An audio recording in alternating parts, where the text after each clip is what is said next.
Kul, udah belajar bahas tentang sejarah Indonesia belum? Wah, belum tuh. Oh gitu.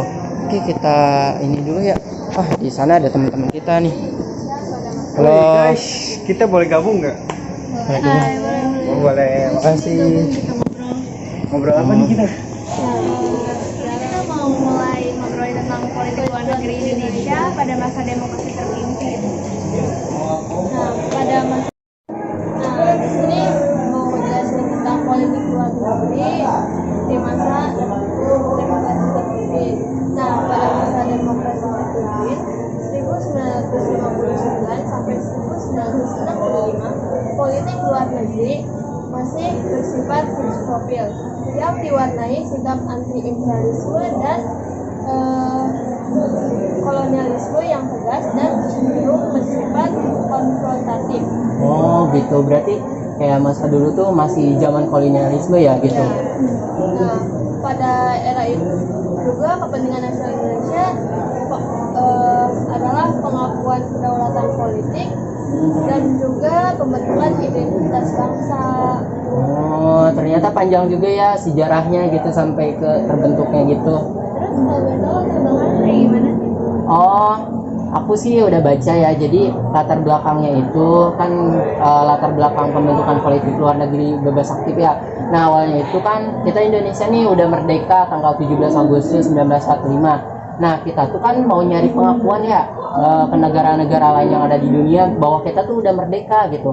Nah, pada saat itu ya negara-negara di dunia tuh belum percaya gitu kita tuh udah merdeka ya. Nah, akhirnya pada saat itu juga terjadi kayak ada perang dari blok barat sama blok timur. Nah, blok barat itu dari mana aja sih gitu? Dari blok barat itu dari negara Amerika, Uni Soviet gitu. Nah, blok timur dari negara Jerman, Belanda gitu.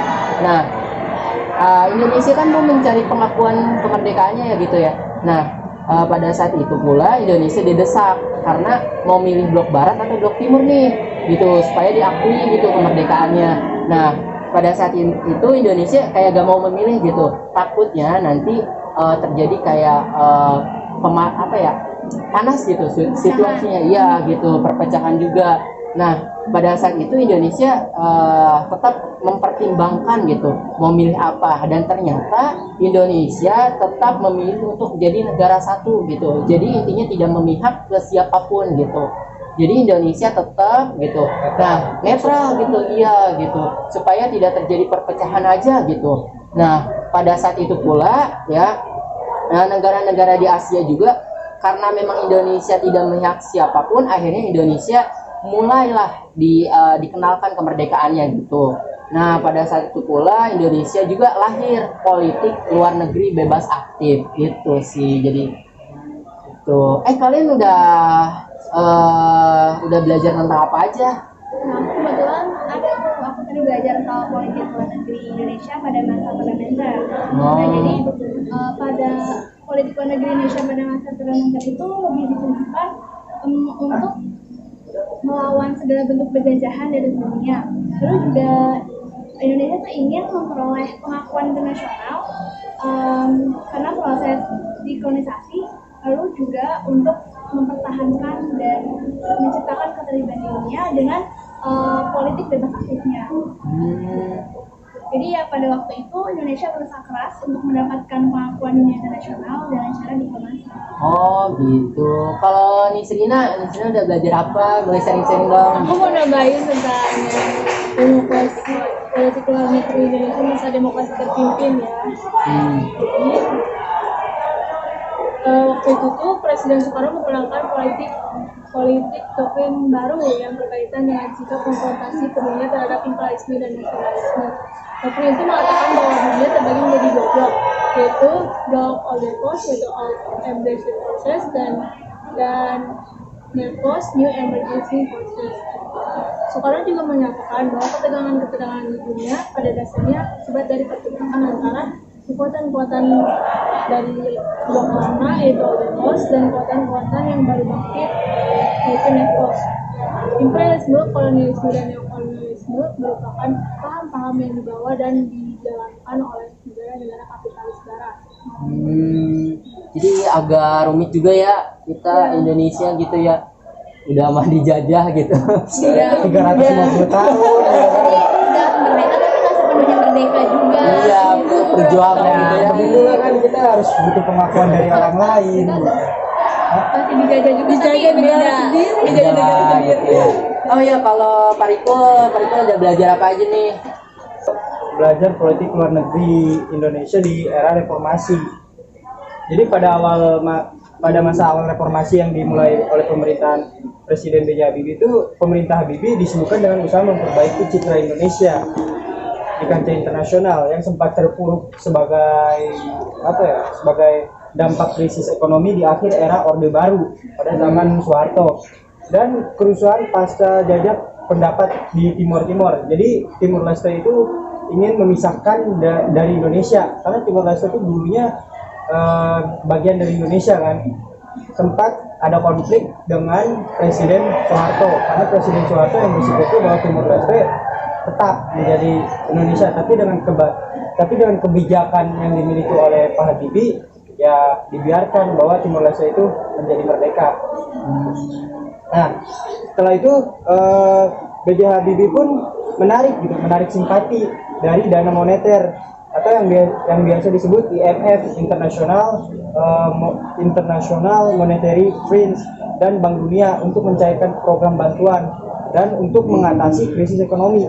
Presiden Habibie juga menunjukkan cara berdemokrasi yang baik dengan memilih tidak mau dicalonkan lagi menjadi presiden setelah pertanggungjawabannya ditolak oleh MPRI. Terus juga pada masa pemerintahan Abdurrahman Wahid, Republik Republik Indonesia, gimana ya? Jadi masa Gus Dur tuh dengan negara-negara Barat tuh mengalami sedikit masalah setelah lepasnya Timur Timur. Jadi kan awalnya Timur Timur itu kan masih dari Indonesia, masih senegara kan. Cuma dikarenakan udah merdeka, kemudian adalah konflik gitu dari negara-negara Barat. Masalah lepasnya Timur Timur dari NKRI.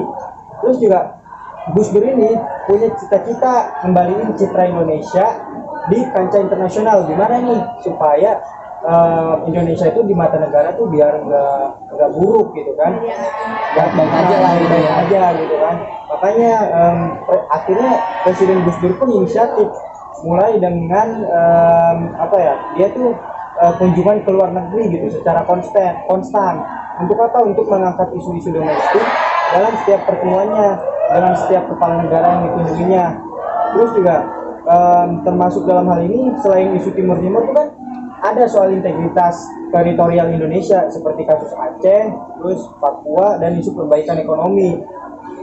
Terus diplomasi di era pemerintahan Abdurrahman Wahid itu dalam konteks kepentingan nasional selain mencari dukungan pemulihan ekonomi, rangkaian kunjungan ke mancanegara diarahkan gitu kan supaya menarik dukungan buat mengatasi konflik domestik. Terus juga buat mempertahankan integritas teritorial Indonesia gitu kan. Dan juga demokratisasi melalui proses peran militer gitu kan, agar kembali ke peran profesional gitu. Cuman ancamannya yang nasional itu Presiden Abdurrahman Wahid juga didesak gitu, jadi tidak bisa fokus gitu. Terus kebijakan politiknya itu juga dinilai oleh beberapa kekuatan politik dalam negeri sebagai kelemahan. Yang tadi dibilang kan, karena ya kayak kita gitu, ketika kita dikasih kebijakan baru, pasti kita juga tidak bisa terbiasa gitu, nggak langsung terbiasa gitu, harus menyesuaikan diri juga. Terus juga gimana ya? Kan Abdurrahman Wahid itu menjabat sebagai presiden itu hanya sebentar ya. Kurang lebih berapa sih 3 tahun 4 tahunan lah. Terus juga setelah Presiden Abdurrahman Wahid itu ada tuh presiden pertama perempuan Indonesia yaitu Ibu Megawati yang dilantik pada tahun 23 Juli 2001. Nah, pada awal pemerintahannya itu suasana politik dan keamanan dalam negeri menjadi agak lebih kondusif. Suatu ekonomi Indonesia juga mulai membaik ditandai dengan nilai tukar rupiah yang stabil. Terus juga Megawati itu belajar dari pemerintahan sebelumnya. Megawati lebih memerhatikan dan mempertimbangkan peran DPR dalam penentuan kebijakan luar negeri dan diplomasi seperti yang dinamakan dalam Undang-Undang Dasar 1945. Nah, Presiden Megawati juga lebih memprioritaskan tadi tuh yang konflik yang ada di Indonesia itu di Aceh, terus Maluku, Irian Jaya, Kalimantan Selatan atau Timur Barat. Nah, pada pemerintahan era Megawati, integritas nasional masih menjadi ancaman bagi keutuhan teritorial. Selain itu juga pada masa pemerintahan Megawati terjadi serangkaian bom di tanah air atau yang biasa kita sebut teroris. Nah, jadi konflik itu yang masih sampai sekarang juga terdengar gitu. Oh gitu, ternyata belajar sejarah panjang juga, asik juga ya. Aduh, gitu. Tapi kayaknya kita harus belajar lagi deh supaya nambah wawasan juga ya, gitu. Terus baca-baca lagi. Ya sih bener gitu. Kayaknya kita harus tanya-tanya lagi deh gitu sama yang lain juga. Oke, sekian, terima kasih dari kami.